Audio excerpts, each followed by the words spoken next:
दोस्तों नमस्कार, स्वागत है आप सभी का। एक बार फिर से चलिए जानते हैं राजस्थान की ताजा खबरों को। लेकिन उससे पहले अगर आपने अभी तक इस चैनल को सब्सक्राइब नहीं किया तो सब्सक्राइब कर लें, जिससे कि आपको राजस्थान की ताजा खबर रोजाना मिलती रहे।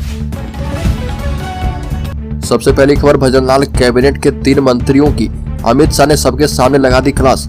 देश के गृह मंत्री और भाजपा नेता अमित शाह प्रदेश के दौरे पर रहे और बीकानेर में लोकसभा चुनाव की तैयारी का जायजा लिया। इस दौरान अमित शाह ने भजनलाल सरकार के 3 कैबिनेट मंत्री की क्लास लगा दी, जिसे देख बीजेपी के पदाधिकारी भी हैरान हो गए।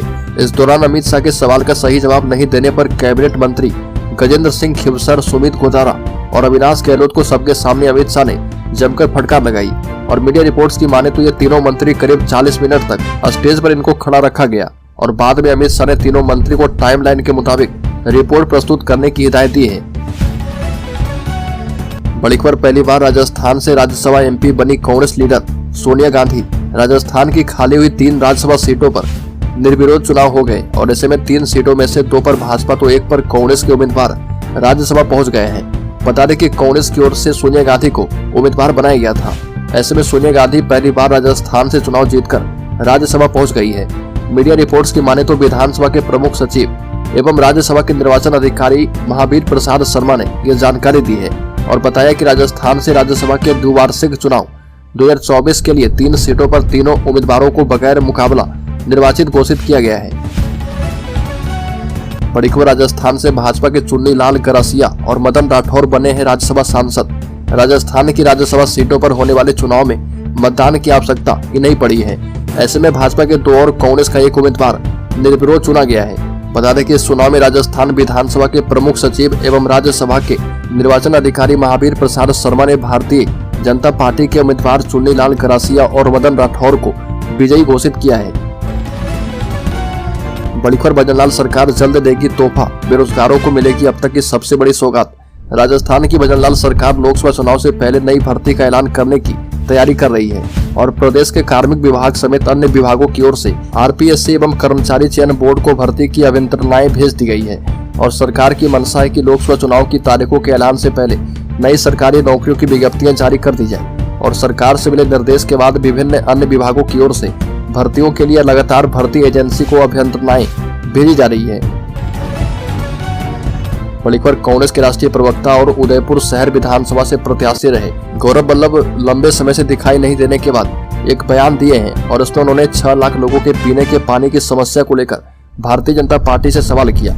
और गौरव वल्लभ ने बीजेपी पर उदयपुर की शांत झीलों को लेकर सवाल खड़े किए हैं और कहा कि उदयपुर झीलों का शहर है और यहाँ की झीलें पेयजल से भरी है, लेकिन शहर के 6 लाख लोग पीने के पानी के लिए तरस रहे हैं। बड़ी खबर, राजस्थान में लोगों को जल्द मिलेगी सस्ती बिजली, मुख्यमंत्री के प्रयास को मिली है गति। राजस्थान में सस्ती बिजली लाने के लिए राज्य सरकार ने कदम बढ़ा दिए हैं और केंद्र सरकार के सहयोग से राजस्थान में 2500 से 3000 मेगावाट क्षमता तक की सस्ती बिजली मिल पाएगी। इसके लिए राजस्थान में केंद्र और राज्य सरकार के संयुक्त प्रयास से सोलर पावर प्लांट लगाने की कवायद शुरू हो गई है। साथ ही कोल इंडिया कंपनी के जरिए अतिरिक्त कोयला भी मिलेगा, जिससे स्थानीय थर्मल पावर प्लांट की क्षमता के मुताबिक बिजली उत्पादन बढ़ाया जा पाएगा और ऐसा होने पर एक्सचेंज से महंगी बिजली खरीदने की नौबत कम आएगी। अगली खबर, कांग्रेस छोड़कर बीजेपी का दामन थामने वाले मालवीय पर विधानसभा अध्यक्ष का बड़ा बयान। राजस्थान में कांग्रेस विधायक महेंद्रजीत सिंह मालवीय ने पार्टी छोड़कर भाजपा को ज्वाइन कर लिया है और कांग्रेस छोड़ने का कयास लगातार लग रहा था। इधर कांग्रेस छोड़कर बीजेपी का दामन थामने वाले मालवीय पर राजस्थान विधानसभा अध्यक्ष वासुदेव देवनानी ने कहा कि 2 दिन पहले मालवीय ने अपना विधायक पद से इस्तीफा देकर मेरे कार्यालय भेजा है, जो कि अभी स्वीकार नहीं हो पाया है। हर विधायक का लोकतांत्रिक अधिकार को कौन सी पार्टी ज्वाइन करेगा। अगली खबर, एक नहीं बल्कि 3 और भी विधायक दे सकते हैं कांग्रेस को झटका और हो सकती है भाजपा में एंट्री। राजस्थान में कांग्रेस को लोकसभा चुनाव से पहले एक बड़ा झटका लगा है और वो झटका है एक आदिवासी नेता महेंद्रजीत सिंह मालवीय के रूप में। बता दें कि मालवीय के साथ ही 3 और नेता भाजपा में जाने वाले थे, लेकिन वो अभी रुक गए हैं और अब कुछ समय के बाद वो कांग्रेस को छोड़कर भाजपा में जा सकते हैं। बता दें कि जिन 3 विधायकों का नाम सामने आया था वह है अर्जुन बामनिया, रमीला खड़िया और नाना लाम नीनामा। अगली बार लोकसभा चुनाव से पहले मजबूत होगा राजस्थान का रोड नेटवर्क, रिपेयर होंगे 28 स्टेट हाईवे और 7 ओवरब्रिज। लोकसभा चुनाव से पहले राजस्थान में सरकार वोटर्स को लुभाने के लिए अब रोड नेटवर्क को ठीक करने के साथ रोपवे बनाने का काम शुरू करेगी। सार्वजनिक निर्माण विभाग के जरिए 28 स्टेट हाईवे और 7 रेलवे ओवरब्रिज का रेनोवेशन का काम करवाया जाएगा और इसमें 3 नए आरओबी और फ्लाईओवर बनेंगे जो बीकानेर भरतपुर में बनाए जाने के लिए प्रस्तावित किए गए हैं। और इसके अलावा नागौर स्थित खाटू खुर्द में रतनगढ़ा डेगाना लाइन पर बने आरओबी, कोटा में सुकेत पिपलिया आरओबी की सड़कें बनाई जाएगी। अगली खबर हरियाणा से राजस्थान तक फैला है गौ तस्करों का काला धंधा। अरावली के जंगल में मारकर बाइक से करते हैं गोवंश की घर घर डिलीवरी। पुलिसकर्मी की निष्क्रियता और गौ तस्करों के साथ जुगलबंदी ने ही नूह एवं नूह से सटे राजस्थान के डीग, अलवर और भरतपुर जिला के गाँव में गौ तस्करों के काले धंधे को बढ़ावा दिया है। और बता दें कि गौ तस्कर गुरुग्राम, दिल्ली, फरीदाबाद एवं उत्तर प्रदेश के शहरों से घुमंतु गोवंशी पकड़ करके वाहन में लादकर लाते हैं एवं लाते समय इन शहरों की कानून व्यवस्था के लिए बाधा भी बने हैं। और जब गौरक्षक या फिर पुलिस टीम पीछा करती है तो हमला करने से भी बाज नहीं आते। चलते वाहन से गाय फेंकने एवं पत्थर बरसाने की आए दिन घटनाएं होती रहती है।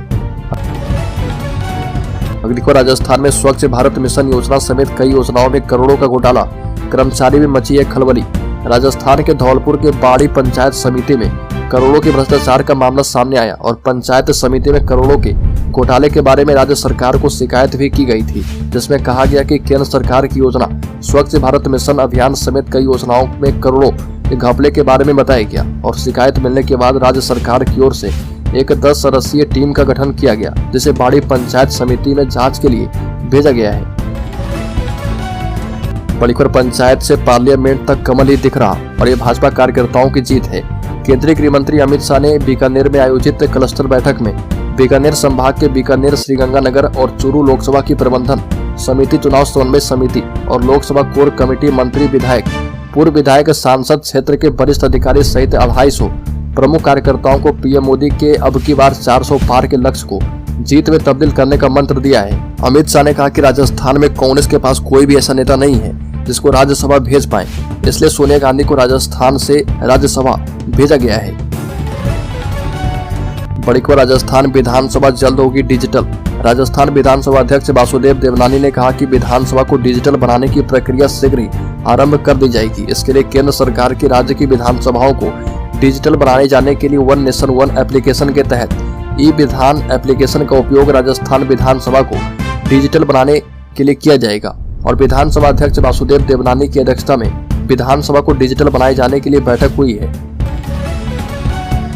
तो दोस्तों, खबरों में आगे बढ़े उससे पहले मैं आपको जानकारी दे दूं कि इस चैनल पर हर दिन एक गिव अवे क्वेश्चन पूछा जा रहा और ये अगले 30 दिनों तक चलने वाला है। तो आप चैनल को सब्सक्राइब करके बेल आइकॉन वीडियो की नोटिफिकेशन पाने के लिए दबा लें। और जो सब्सक्राइबर 30 दिनों में सबसे पहले और ज्यादा उत्तर देंगे उन्हें इस चैनल की तरफ से 1001 रुपए गिव अवे के तौर पर दिया जाएगा। तो इस क्विज सीरीज का 9वां सवाल है कि प्रधानमंत्री मोदी पहली बार प्रधानमंत्री कब बने थे। और इसमें पहला ऑप्शन है 2012 में, दूसरा ऑप्शन है 2015 में, तीसरा ऑप्शन है 2014 में और इसमें चौथा ऑप्शन है 2019 में। तो जल्दी से इसका सही जवाब कमेंट बॉक्स में आप दीजिए और शामिल हो जाइए 3 लकी सब्सक्राइबर में, जिन्हें 1001 रुपए गिव अवे के तौर पर दिया जाएगा। तो चलिए फिर से बढ़ते हैं खबरों की ओर। अगली खबर अलवर बीफ मंडी मामले में प्रशासन का बड़ा एक्शन। 50 पुलिसकर्मी जंगल में किए गए तैनात। 300 बीघा जमीन पर चला है जेसीबी। किशनगढ़ वास में गोकसी मंडी को लेकर प्रदेश के मुख्यमंत्री भजनलाल शर्मा की पुलिस लगातार एक्शन मोड में है और करीब 10 एसएचओ के साथ 250 पुलिसकर्मी अभी भी जंगल में गोवंश ढूंढने में लगे हुए हैं। और इलाके में 50 पुलिसकर्मी जंगल में तैनात किए गए हैं और करीब 300 बीघा जमीन पर जेसीबी चलाकर अवैध निर्माण ध्वस्त किया गया है। और इस इलाके में कच्चे पक्के 12 से अधिक अवैध मकानों पर जेसीबी चलाकर ध्वस्त किया गया। अवैध रूप से कब्जा की गई लगभग 300 बीघा भूमि पर खड़ी अवैध सरसों एवं गेहूं की फसलों को जेसीबी से नष्ट किया गया है। बड़ी खबर अमित शाह ने राजस्थान में राम मंदिर और पाकिस्तान के मुद्दे पर खेला मास्टर स्ट्रोक। कांग्रेस पर किया जोरदार हमला। केंद्रीय गृह और सहकारिता मंत्री अमित शाह जयपुर में प्रबुद्धजन सम्मेलन में सम्मिलित हुए और इसके साथ ही कार्यक्रम में मुख्यमंत्री भजनलाल शर्मा और राजस्थान भाजपा के अध्यक्ष सीपी जोशी मौजूद रहे। अमित शाह ने कहा कि राजस्थान में धन्यवाद देने और झोली फैलाने आया हूँ। 2014 और 2019 में पूरी 25 सीट लोकसभा में हमें दी गई और फिर अब विधानसभा चुनाव में भी हम पर भरोसा जताया गया है। हमें जिताया गया और भजनलाल शर्मा को मुख्यमंत्री बनाया गया है। अमित शाह ने कहा कि मोदी जी का एकमात्र लक्ष्य पूरी दुनिया में भारत को मजबूत करना है और दूसरी पार्टी अपने परिवार का भला करना चाहते हैं, अपने आप को सेट करना चाहते हैं। बड़ी खबर, राजस्थान के मदरसों में मुस्लिम छात्रों को मिलेगी आधुनिक शिक्षा, शासन सचिव का आदेश दिया गया है, वरना पंजीकरण किया जाएगा रद्द। अब राजस्थान के मदरसों में आधुनिक शिक्षण देना अनिवार्य होगा, वरना पंजीकरण रद्द किया जाएगा। शासन सचिव राजन बिसाल ने बैठक में कहा कि आधुनिक शिक्षण न देने वाले मदरसों को नोटिस देकर कार्रवाई के आदेश दिए जा रहे हैं। ये भी कहा कि बच्चों को दीनी तालीम के साथ साथ आधुनिक एवं तकनीकी तालीम भी मिले, जिससे कि तकनीकी युग की मुख्य धारा से वो भी पिछड़े नहीं रहे। अल्पसंख्यक विभाग के शासन सचिव राजन बिसाल ने समीक्षा बैठक में इस बारे में आवश्यक निर्देश दिए हैं और शासन सचिव राजन बिसाल ने शासन सचिवालय के मुख्य भवन में जिला अल्पसंख्यक कल्याण अधिकारी के साथ समीक्षा बैठक की है और बैठक में 100 दिन की कार्य योजना बनाने को लेकर निर्देश दिए गए हैं।